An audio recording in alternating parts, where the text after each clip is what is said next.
मुबारक अला सय्यदना मोहम्मद व अला आलि मोहम्मद। इमरान खान साहब का साइफर केस चल रहा है।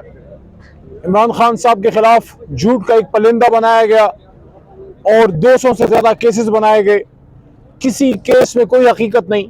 वो शख्स जो पाकिस्तान का सबसे ज्यादा वफादार, सबसे ज्यादा मोहब्बे वतन एक शख्स, जिसने हर जगह पिछले 50 साल में पाकिस्तान का झंडा हर जगह लहराया, वो शख्स जिसने पाकिस्तान के मफाद पे कभी भी कॉम्प्रोमाइज नहीं किया।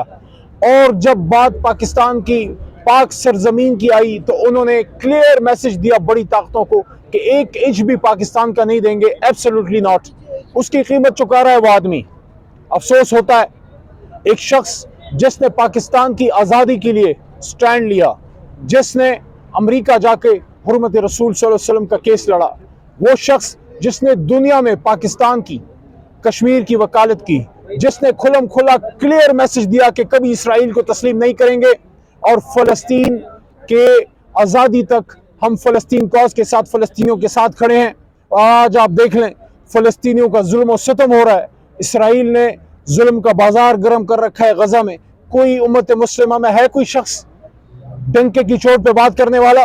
मैं सवाल पूछता हूँ शहबाज शरीफ साहब से, क्या हो गया है? आपकी जबानें क्यों गंग हैं? यही फौरन ऑफिस था जब इमरान खान वजीर आजम था, जब शाह महमूद कुरैशी वजीर खारजा था। ये 24 घंटे राउंड द क्लॉक यहाँ से स्ट्रॉन्ग मैसेजिंग होती थी, दुनिया को स्ट्रॉन्ग मैसेज जाता था। जब 3 साल पहले मस्जिद अक्सा की बेहुरमती हुई और फलस्तीन पे बमबारियां की इसराइल ने, इमरान खान साहब ने मजबूत पैगाम दिया और यहाँ 2 आलमी इस्लामी कॉन्फ्रेंसें की। क्या हमेशा पाकिस्तान के बड़े लीडर्स के साथ ये होता रहेगा? लीडर तो सालों में पैदा होते हैं, लीडर तो सालों में पैदा होते हैं। हमको उम्मीद है ये जुल्म खत्म होगा। साइफर केस से भी इमरान खान साहब निकलेंगे और जो उनके खिलाफ बाकी केसेस हैं उनसे भी निकलेंगे। कौम अपने हौसले बुलंद रखे, एक लंबी जदोजहद है। मैं दूसरी बात ये करना चाहता हूँ, कल हमने एक बहुत बड़ा ड्रामा देखा। फेडरल मिनिस्टर्स, हुकूमत वज़रा, शहीदों के एक इशू को लेके जिस पे हम सब दुखी हैं, पूरी कौम दुखी है। पूरी कौम को दुख है कि हमारे जवान शहीद हुए हैं। 2 हमारे अफसर और 5 हमारे जवान, 7 शहादतें वजीरिस्तान से आई और सब ने उस पर मजम्मत भी की, सब उनके साथ भी खड़े हैं, सब ने दुआएं भी की शहीदों के लिए। लेकिन जब कल का सूरज चढ़ा, हमने देखा कि जाती बोझ और जाती अनाद में बिल्कुल पागलपन की हद तक पहुंच गए हैं हुकूमती वज़रा। आप मुहब्बे वतन पाकिस्तानियों को दहशत गर्दों से जोड़ रहे हैं। आपको अवाम ने वोट नहीं दिया तो उसका गुस्सा आप इस तरह से निकालेंगे? मैं चैलेंज करता हूं, ले सबूत। अब आपको दूध का दूध और पानी का पानी करना पड़ेगा। किस तरह एक मुहब्बे वतन जमात को आप दहशत गर्दों से जोड़ सकते हैं? जिन्होंने गलत किया है हम भी उसको कंडेम करते हैं, जिन्होंने गलत पोस्टें की हैं उनको सख्त से सख्त सजा दें। लेकिन यह कहना कि तहरीक इंसाफ के दहशत गर्दों से रबते हैं, यहाँ दहशत गर्द हमले के है और ये सारा कुछ, इमरान खान तो हुकूमत से जा चुके थे जनाब। शहबाज शरीफ साहब वज़ीर आज़म थे और उस जमाने में बाजवा साहब भी उस वक्त आर्मी चीफ थे जब हमारी हुकूमत खत्म हुई। आप उसी सेटअप के साथ बैठे थे। शहबाज शरीफ साहब से पूछें, क्या आपने नेशनल सिक्योरिटी कमेटी में ये बातें उठाई थी?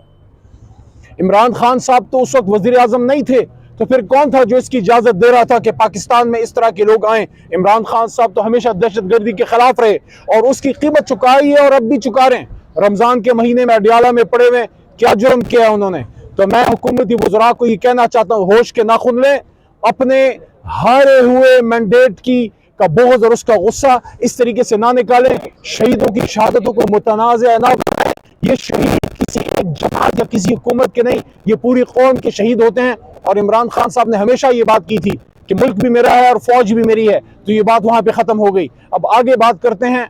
देखिए, जो मैंडेट पे डाका पड़ा है, आखिरी बात, ये मैंडेट पाकिस्तानी अवाम का है। ये कोई इमरान खान साहब की, अली मोहम्मद की या शाह महमूद कुरैशी की, असद कैसर की जाती लड़ाई नहीं है। 8 फरवरी को कौम ने जिनको वोट दिया, कौम ने जिनको मैंडेट दिया, अगर आपने अवाम के वोट से फैसले नहीं कराने तो ये 50 अरब के करीब पैसे क्यों जाया हुए? मैं फिर ये कहता हूं, आप घर बैठे फॉर्म 47 जारी कर दिया करें। आज जो शख्स वजीर आजम है, जो वजीर आला साहब है पंजाब की, वो लोग अपनी सीटें हार चुके हैं। आपकी फेडरल कैबिनेट की मेजॉरिटी अपनी सीटें हार चुके हैं और खवातीन पे अपनी सीटें हार चुके हैं। हम सब की माँ है रिहाना डार साहिबा, वो अपनी सीट जीत चुके हैं ख्वाजा आसिफ साहब से। इसी तरह मियां नवाज शरीफ अपनी सीट हार चुके हैं। डॉक्टर यास्मीन राशिद पे शहबाज शरीफ साहब अपनी सीट हार चुके हैं, मोहतरमा मरियम नवाज साहब अपनी सीट हार चुकी हैं, हसन इकबाल साहब अपनी सीट हार चुके हैं, अताउल्लाह तारड़ साहब जो कल बढ़ बढ़ के बोल रहे थे, आज ना खत्म होने वाली कहानी है।